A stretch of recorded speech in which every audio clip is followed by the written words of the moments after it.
Assalamualaikum warahmatullahi wabarakatuh. Hai anak-anak, semoga kita selalu dalam keadaan sehat walafiat.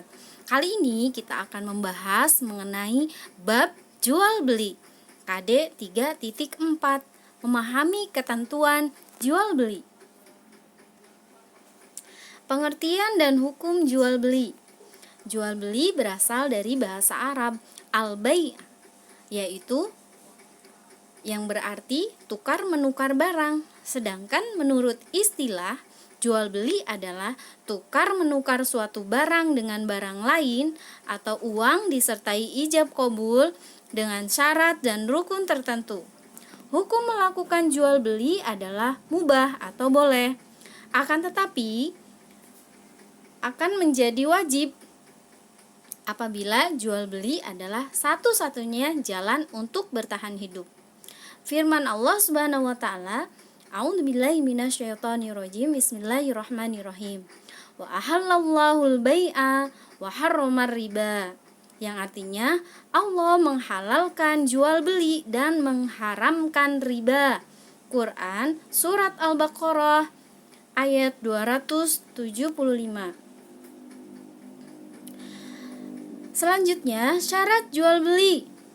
Syarat jual beli dapat dikelompokkan menjadi dua, yaitu yang pertama yang A, syarat sah penjual dan pembeli, yang terdiri dari balik, penjual maupun pembeli keduanya telah dewasa sehingga mengerti akan manfaat dan mudaratnya.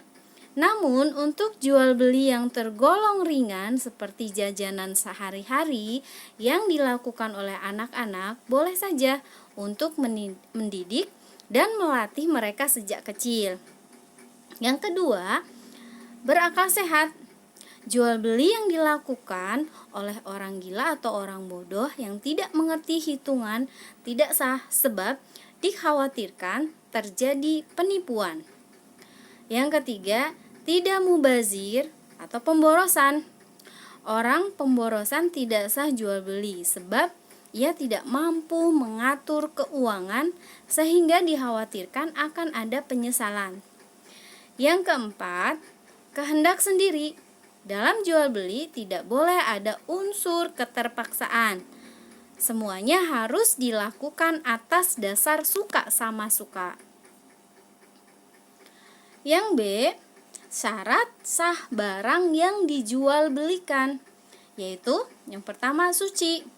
Barang najis seperti bangkai, khomer, babi kotoran, dan sejenisnya tidak sah diperjualbelikan dan hukumnya haram. Yang kedua, bermanfaat. Barang yang tidak bermanfaat tidak sah diperjualbelikan. Contohnya, jual beli ular, tikus, nyamuk, lalat, dan sebagainya. Yang ketiga, milik sendiri. Barang-barang yang bukan milik sendiri seperti barang titipan atau pinjaman tidak sah diperjualbelikan kecuali diberi kuasa untuk melakukannya atau untuk dijual. Yang keempat, jelas dan dapat diketahui kedua belah pihak.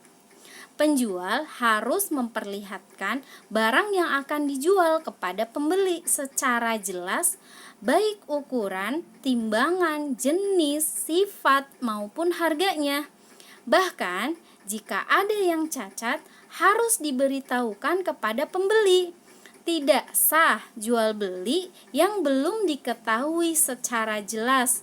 Misalnya, jual ikan masih dalam kolam, jual buah-buahan yang masih di pohon, dan sebagainya. Rukun jual beli ada 5 macam. Yang A, penjual dan pembeli. Yang B, disyaratkan keduanya harus dewasa dan berakal sehat. Yang C-nya ada barang. Yang D, barang yang dijual harus suci dari najis, bermanfaat, dan barang itu milik sendiri. Yang E, ada alat tukar menukar atau ada uangnya. Yang F, ijab kabul atau akad. Ijab dilakukan oleh penjual dan qabul oleh pembeli. Contoh, saya jual tas ini padamu dengan harga Rp50.000. Terus pembeli, saya terima atau setuju dengan harga tersebut atau cukup mengatakan iya sebagai tanda bahwa ia menyetujuinya dengan harga sebanyak atau seharga Rp50.000. Bentuk-bentuk jual beli yang terlarang. Terlarang karena kurang syarat atau rukun. Nah, jenis jual beli yang terlarang karena kurang syarat atau rukunnya yaitu yang A, jual beli sistem ijon. Sistem ijon masih sering dilakukan oleh sebagian masyarakat kita. Sistem ini umumnya lebih merugikan para petani selaku pihak penjual. Contoh, jual beli sistem ijon misalnya, jual beli padi yang masih di batangnya atau bahkan belum berbuah, atau jual beli ikan masih dalam tambak dan sebagainya. Yang B, jual beli anak binatang ternak yang masih dalam kandungan. Nah, jual beli seperti ini tidak sah karena belum jelas kemungkinan jika lahir, hidup atau mati.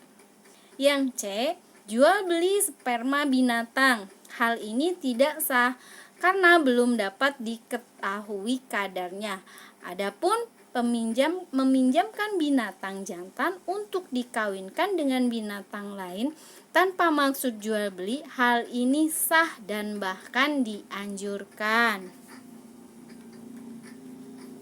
Yang D, jual beli barang yang belum dimiliki. Maksudnya adalah jual beli barang yang belum ada di tangan karena baru saja membelinya dari penjual pertama. Jual beli seperti ini tidak sah karena kepemilikan barang belum ada di tangan penjual. Yang E, jual beli barang yang diharamkan. Barang yang diharamkan misalnya minuman keras, anjing, babi, darah, morfin, dan semacamnya. Jual beli ini selain tidak sah juga diharamkan. Yang kedua, jual beli yang sah tetapi terlarang. Ada beberapa hal jual beli yang sah namun terlarang, yaitu jual beli pada waktu khutbah atau sholat Jumat. Larangan ini tentunya bagi seorang muslim laki-laki, sebab pada waktu itu ia wajib melaksanakan sholat Jumat. Yang B, jual beli dengan niat menimbun barang. Menimbun barang tidak dibenarkan dalam ajaran Islam apabila barang tersebut sangat diperlukan orang banyak. Menimbun barang ini juga dapat merusak harga, sehingga harga barang bisa melambung. Karenanya jual beli cara seperti ini sekalipun sah namun masih terlarang. C, membeli barang dengan menghadang di pinggir jalan. Penjual tidak mengetahui harga umum di pasar sehingga memungkinkan ia menjual barangnya dengan harga di bawah harga pasar. Yang D, jual beli yang masih dalam tawaran orang lain. Bila masih berlangsung tawar-menawar dengan seseorang, penjual dilarang menjual barang tersebut kepada orang lain karena sesudah ada kepastian dari orang tersebut, kecuali sesudah ada kepastian dari orang tersebut batal atau diteruskan jual belinya. Yang E, jual beli dengan memainkan ukuran dan timbangan atau menipu. Memainkan ukuran misalnya mengurangi timbangan atau takaran. Jual beli Tipuan seperti penjual duku meletakkan duku bagus-bagus di atas onggokan, sedangkan yang di bawahnya jelek.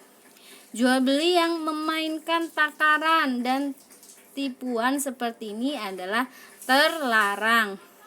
Yang terakhir, jual beli barang untuk kemaksiatan.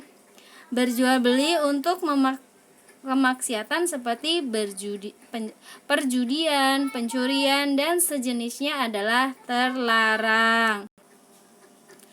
Demikian penjelasan mengenai jual beli, semoga bermanfaat. Wassalamualaikum warahmatullahi wabarakatuh.